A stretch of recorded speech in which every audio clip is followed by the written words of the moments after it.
Welcome to the roundup of the third week's action from the Dialog Rugby A Division League. It's been a very exciting weekend of rugby this time. We're indoors here because of the weather, and these are the people behind me that bring you all the action live and exclusive from ThePapare.com. And the officers of Dialog who are the sponsors of this wonderful league, which has been a superb exponent in the last couple of days. In fact, it's been a superb performance by Police SC, who have lost a couple of games, but they won a big one against Hambantota Sharks by 20 points to 8. What Police will be a bit disappointed about was the fact that they weren't able to get the bonus point in that game. Now, that game, because of the heavy rain, had to be postponed from one day to the next, and it was managed to be concluded on the Saturday, even though it was scheduled for Friday. So that was unfortunate, but Hambantota Sharks still to claim a win in this Dialog Rugby A Division League so far, but 20 points to 8. They went down, and Police Park was the venue that match happened at. So Police very happy to be winning in front of their home support.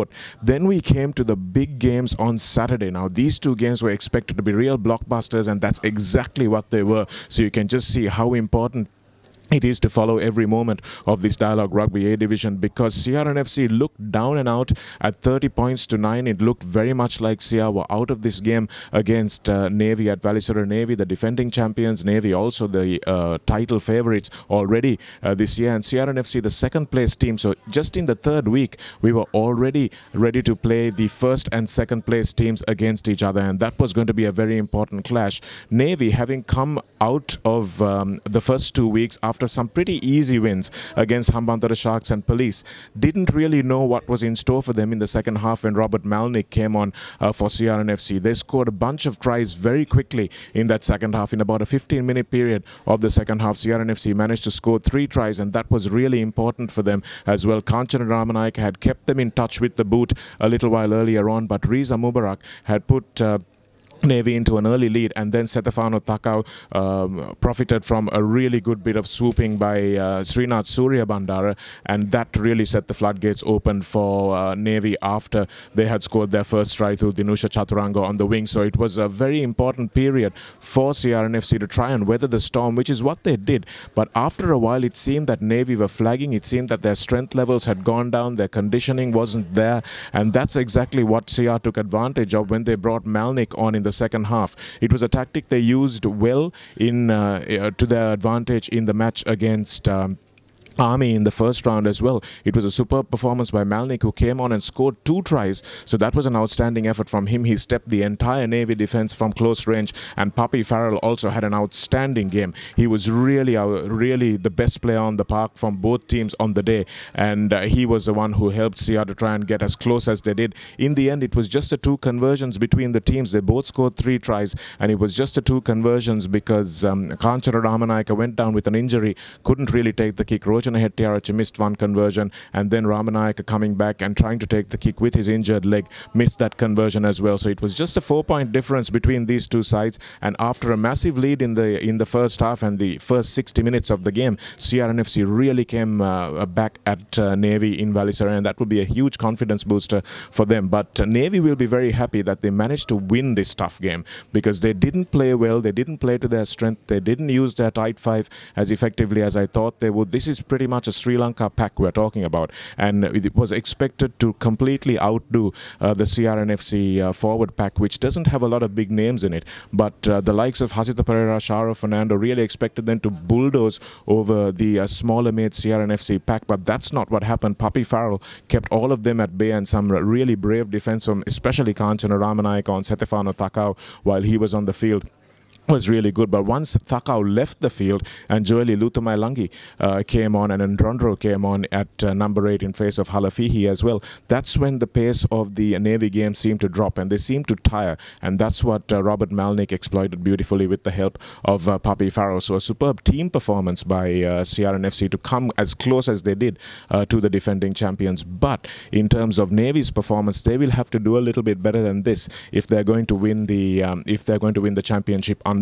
There's no doubt that they will probably still be favourites for the title, but if they're going to win unbeaten, they'll have to do better than this, especially next week against Kandy, and when they play Havelocks as well. They're going to have to really be at the top of their game, and I think Coach Leonard De Silva did put his foot down after the game and tell his players what he thought of their performance, and rightly so, because that last 20 minutes of of the game. They didn't really play like title contenders, so that's something that Navy will have to sort out, and they will have to get their lineouts right as well. Riza Mubarak had an outstanding game at the back, but not many of the other players did themselves justice, especially given the fact that they are some of the best players here in Sri Lanka. So that was a good win for Navy despite not playing well. 30 points to 26, and CRNFC will get their bonus point for finishing within 7 points as well. Then we had another cracking game, Kandy turning out for the first time at Nittavala in front of their home crowd, and you know what a difference that home crowd makes. And they were with their team until the 80th minute, until Anuruddha Villavara scored a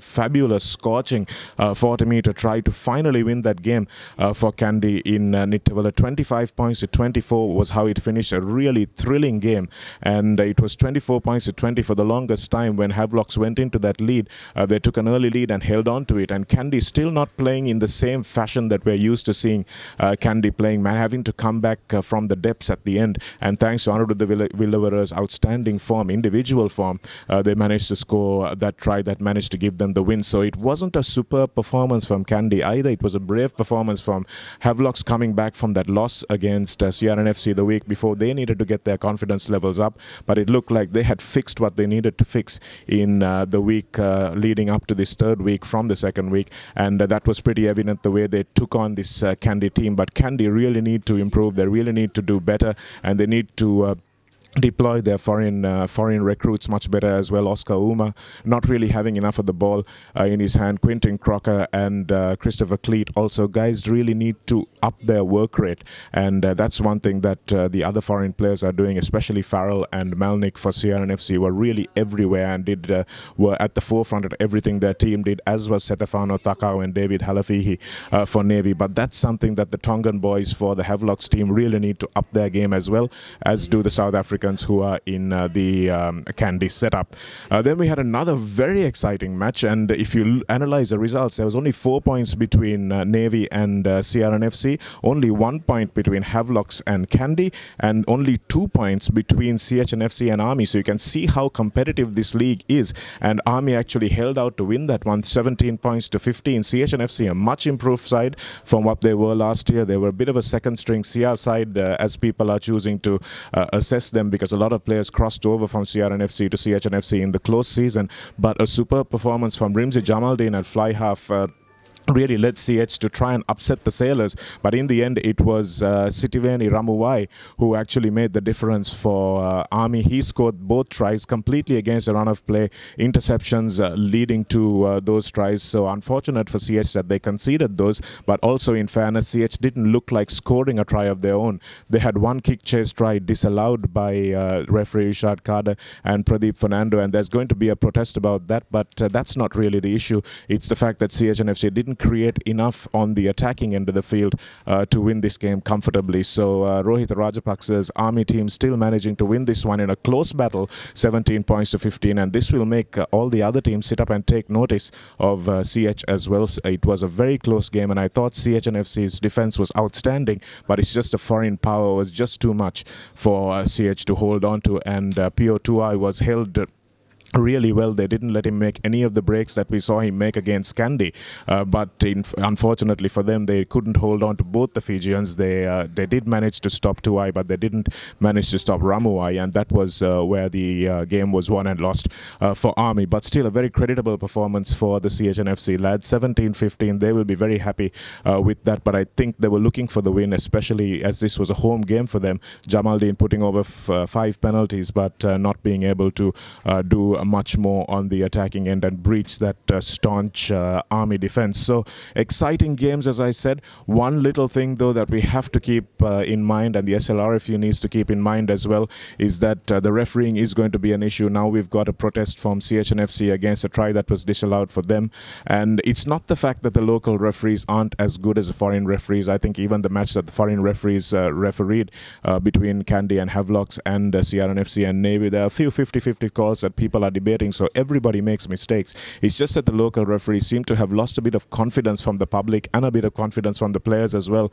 which may be why, not for competence levels, but just to resurrect that sense of confidence, they might need to have foreign referees in all the games that we see, especially because it's such a competitive league and there's going to be problems, there's going to be debates, and to to minimize the effect of the refereeing that causes on the actual result of the game. We had issues back between CRNFC and Havelocks as well. So if those issues are ironed out, this league is going to be a really competitive league, and we're going to see one of the most exciting conclusions to the season that we've seen in a long time to come. So we will be looking at the other games. There's some exciting games between Kandy and Navy as well coming up in the next week. But at the moment, Navy are at top spot, and after that loss, CRNFC dropped from second place to third place, and Kandy SC occupy that second spot. So those are the first three places in the Dialog Rugby A Division League. That could all change next week as well. So don't forget to keep it locked to ThePapare.com for all the action on your Dialog Rugby A Division League, and make sure you read up all the updates as well that we'll give you all during the week, and follow the live coverage streaming on www.thepapare.com. Until next week.